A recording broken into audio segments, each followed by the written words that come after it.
Selamat mendengarkan novel Dewa Perang Kunlun Nathan Clark. AB 2035. Nathan Clark pengecut. Kenapa masih belum ada yang beraksi? Bahkan fluktuasi sekecil apapun tidak terdeteksi di setiap area yang dia atur. Ini tidak normal. Dua aksi pertama dilakukan setelah tim pengangkut berlayar selama 7 hingga 8 jam. Itu waktu yang terbaik. Tapi sekarang sudah melewatkan waktu terbaik. Menurut kecepatan tim pengangkut, mereka akan tiba di tempat yang disepakati dalam beberapa jam. Pada saat itu, mereka sudah dalam lingkup wilayah Waregel. Bagaimanapun tidak akan dirampok. Tuan Richard, menurut Anda apa pihak lawan sudah takut? Lagi pula kita memiliki pasukan yang begitu besar. Siapa yang tidak takut? Itu benar. Kali ini, pihak lawan mungkin menduga mereka tidak mungkin berhasil. Jadi mereka telah menyerah. Itu sangat mungkin. Jika lawan ingin beraksi, seharusnya sudah dilakukan. Tidak akan menunda sampai saat ini. Sebenarnya semua yang mereka ucapkan juga merupakan pemikiran Richard. Tapi, setiap detik akan berbahaya. Setiap orang harus lebih waspada dan tidak mengabaikan satu detik pun. Richard masih memerintahkan semua tim untuk mengawasi. Dewa Iblis Megam juga mengirim kembali kabar aktual. Mereka juga tidak menemukan apa-apa di suatu tempat di luar Neslandia. Nathan Clark bersama Vermilion dan yang lain. Semua orang menatap Nathan Clark dengan heran. Nathan Clark sedang minum teh dengan ekspresi santai di wajahnya. Bos, apa yakin tidak membutuhkan kami untuk bertindak?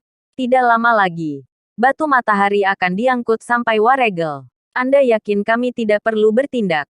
Benar, bos. Ayo bertindak. 4 jam lagi. Semuanya akan terlambat. Ya, bos. Kita tidak boleh menyerah. Pada awalnya semua orang berpikir bahwa Nathan Clark memiliki beberapa rencana yang mengguncang dunia.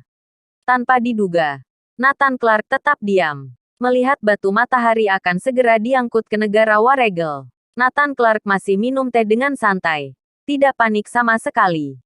Apa yang dia tunggu? Semua orang cemas. Cemas sampai berkeringat. Nathan Clark mengangkat kepalanya dan menatap semua orang.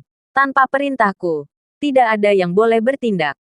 Tapi bos, diam. Dengarkan perintah bos. Green Dragon dan Black Tortoise menegur. Vermilion juga menghardik. Richard telah memasang jaring langit. Siapa di antara kalian yang bisa menerobos? Semua orang diam. Tidak ada lagi yang berbicara. Semua pasukan di pihak Richard sangat fokus dan mengawasi sepanjang waktu. Tapi kekuatan misterius itu tetap tidak muncul. Richard tidak berdaya. Waktu berlalu sedikit demi sedikit. Langit secara bertahap semakin cerah. Tapi mereka masih belum muncul. Waktu terus bergerak. 6 jam berlalu. Kekuatan misterius tidak beraksi. Tim pengangkut memasuki wilayah Laut Waregel tanpa bahaya apapun. Sepenuhnya bergabung dengan tim yang dipimpin oleh Richard sendiri. Melihat tim pengangkut yang utuh di depannya, Richard sedikit bingung. Apa semua ini terjadi atau hanya mimpi?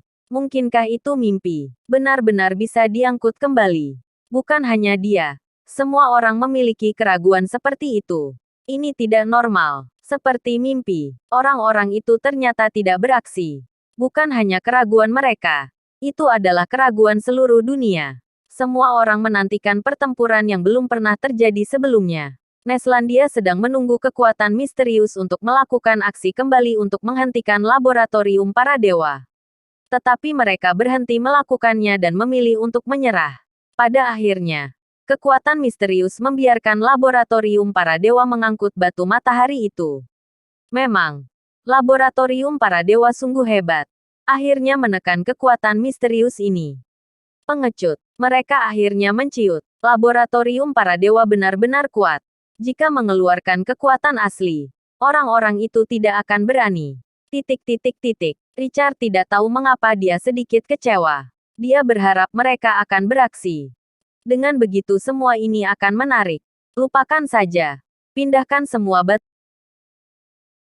Bab 2036. Batu matahari telah dialihkan. Semua ini tidak terlalu menantang. Ayo lanjutkan. Kenapa mereka menjadi kecil hati? Richard adalah orang yang paling ingin melenyapkan kekuatan misterius. Dia menantikan pertarungan secara langsung. Sangat disesalkan. Hingga akhir musuh-musuhnya tidak berani muncul. Richard menggelengkan kepala tak berdaya. Ayo pergi. Ikuti aku untuk melihat batu matahari. Richard ingin memeriksa batu matahari yang terkirim. Baik, semua orang mengikuti. Kali ini hasil tambang selama 5 hari. Jumlahnya memang tidak sedikit. Membuat satu markas penuh sesak. Buka. Perhatikan perlindungan. Perintah Richard. Semua orang yang hadir mengenakan pakaian pelindung. Richard juga memakai baju mesin khusus. Takut terluka oleh energi batu matahari. Anak buah membuka sebuah kotak. Semua orang mundur dengan waspada. Tetapi ketika kotak itu dibuka, semua orang terkejut. Karena semua orang tidak merasakan fluktuasi energi yang menakutkan. Di masa lalu, bahkan sepotong kecil batu matahari memiliki radiasi energi yang sangat kuat. Apalagi sekotak batu matahari. Kekuatan itu bahkan bisa menghempaskan orang. Tapi tidak ada fluktuasi energi yang terjadi sama sekali. Aneh. Apa yang terjadi? Richard mencondongkan tubuh ke depan untuk melihat. Ketika dia melihat pemandangan di dalam kotak, raut wajah Richard berubah drastis. Wajahnya terlihat jelas memerah. Ini. Richard menjadi gila karena isi kotak itu sama sekali bukan batu matahari. Bahkan setengah bongkah pun tidak ada. Kotak itu penuh dengan batu. Batu biasa. Duar. Saat ini, tekanan darah Richard meningkat pesat. Matanya menjadi gelap. Dia hampir pingsan. Setelah yang lain melihatnya, mereka juga merasakan hal yang sama. Terkejut setengah mati. Tidak mungkin. Firasat buruk menyebar di hati setiap orang. Jika itu terjadi, maka menjadi hal yang paling menakutkan. Buka kotak lainnya. Semua kotak. Buka semuanya. Richard berteriak seperti orang gila. Anak buahnya pergi membuka kotak lain untuk diperiksa. Duar. Satu demi satu kotak dibuka. Semua yang jatuh keluar adalah batu biasa. Semuanya. Sedikit pun tidak ada batu matahari. Yang ini tidak ada. Di sini juga tidak ada. Tidak ada. Satu persatu kotak dibuka. Semuanya berisi batu biasa. Di mana batu matahari? Kemana perginya? Satu persatu kotak dibuka. Hati semua orang ikut tenggelam ke dasar. Tidak ada batu matahari. Satu kotak pun tidak ada. Kemana batu matahari pergi? Tidak mungkin. Apa ada kekeliruan? Jangan-jangan ini adalah batu matahari. Terbungkus di dalamnya. Seseorang berkata, krak. Seseorang mengambil batu dan langsung hancur di cengkeramannya. Tanpa tenaga. Begitu juga potongan lainnya. Asumsi batu ini tidak valid. Apakah mungkin pada saat ini, suara Richard terdengar. Tidak perlu menebak-nebak lagi. Mereka akhirnya tetap beraksi. Richard gemetar hebat. Dia tampak seperti akan gila. Sial. Mereka tetap beraksi. Mereka ternyata tetap beraksi. Richard berteriak seperti orang gila.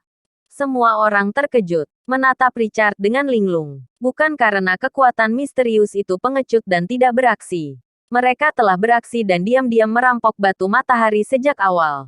Hanya saja mereka tidak mengetahuinya. Kekuatan misterius telah menipu laboratorium para dewa dan seluruh dunia. Ketika seluruh dunia mengira mereka gentar, tidak disangka mereka telah berhasil merampok batu matahari sejak awal. Hanya saja semua orang masih menunggu. Laboratorium para dewa juga telah memasang jaring, menunggu kekuatan misterius untuk bertindak. Bagaimana mereka tahu bahwa batu matahari telah dialihkan sejak lama? Tapi bagaimana batu matahari dialihkan? Bersambung.